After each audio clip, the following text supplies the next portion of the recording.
Hey guys, it's Julia, and today I will be telling you guys what I plan on reading during the Inloveathon.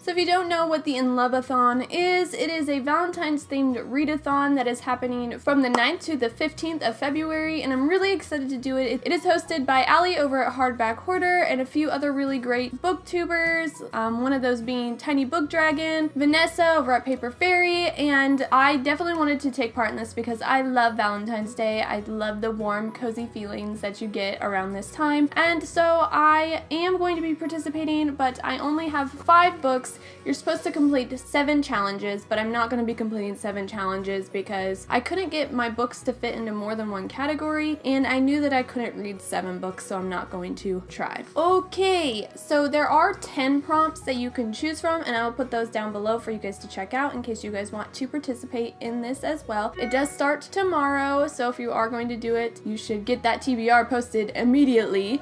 Okay, so the first prompt that I'm planning on doing is read a book by your favorite romance author. I do not have a favorite romance author. I don't read a whole lot of romance, but I do have one book that I believe is written by a romance author, and that is It Ends With Us by Colleen Hoover. I think she writes a lot of contemporary romance books. I've been wanting to read this for a long time. I bought it probably 6 months ago and just haven't gotten around to it, so I am excited to have a reason to jump into this book. I've heard that it really gives people the feels, and I'm all about getting those feels. I love to get the feels. So the next book that I will be reading, the next prompt I will be doing is read a book with a prince or princess. And for this one, I'm going to be reading The Savior's Champion by Jenna Moreci. I am lucky enough to have gotten an arc for it, so I am planning on reading this whole book this week, and I'm really excited about it. Technically, the princess is not really a princess, but she's a sovereign, and so I'm kind of twisting it and making it into something else. The sovereign is basically a princess, so that is what we're going for, and that is what I'm doing because I really want to read this book, so I wanted to get it into this readathon somehow. The next prompt I will be doing is read an original fairy tale and then watch the movie that goes along with it. I don't have the original fairy tale books. I mean, I have like the Grimm's Tales, and it does have like the 2-page story of it. I don't know if there's any other fairy tale books that are not retellings, but anyway, I'm going to actually read a retelling for this one, and that is Spindlefire, which is a Sleeping Beauty retelling. I have had this book forever, and the second book is about to come out, and I actually have an arc for the second one, so I really want to get to this one so that I can read the second one too. I don't know why I haven't read this one. It is one that has been like on my radar for a really long time. I don't think that there's like a big romance in this, so that's what's been detouring me from actually jumping into this, but I'm excited to finally get to it with this readathon. Next prompt is read a book with pink or red on the cover, so I'm going to be reading Ruinin Rising by Leigh Bardugo. I read the first one, Shadow and Bone, a few weeks ago and really enjoyed it, so I want to get to the second book, so I figure this would be a good way to work it into the readathon because it does have a red cover, even though it really does not have to do anything to do with Valentine's Day in any way, shape, or form. I just wanted to get it in there, so this works for that prompt, so I'm gonna use it. I'm gonna put this in there and I'm gonna use it.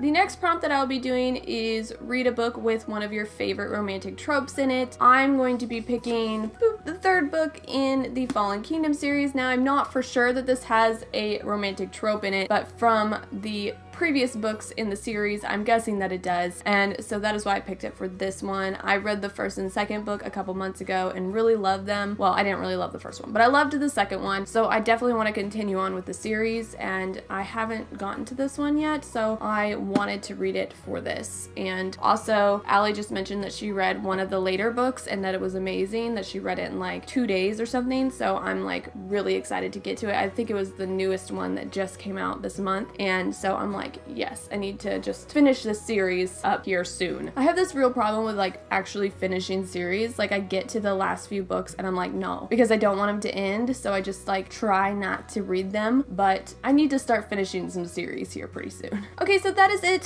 for my TBR for the Inloveathon. I'm really excited to be doing this readathon. I haven't done one in a while, and I always seem to read quite a bit whenever I do a readathon, so I do have a few other books that I plan on reading this month, which I will be posting my my TBR for February here soon, but I had already pre-recorded that and I actually just got a new camera lens, so I wanted to try it out and make a new video and get it posted, so that is why you're seeing this before my February TBR. But it will be coming, I promise. I might re-record it with my new lens because my new lens is amazing and I love it. And anyway, so that is really it for this video. If you're doing the Inloveathon, I would love to hear what your TBR is. And yeah, if you like this video, please like and subscribe if you're not already, and I will see you guys next time. Thanks so much for watching. Bye!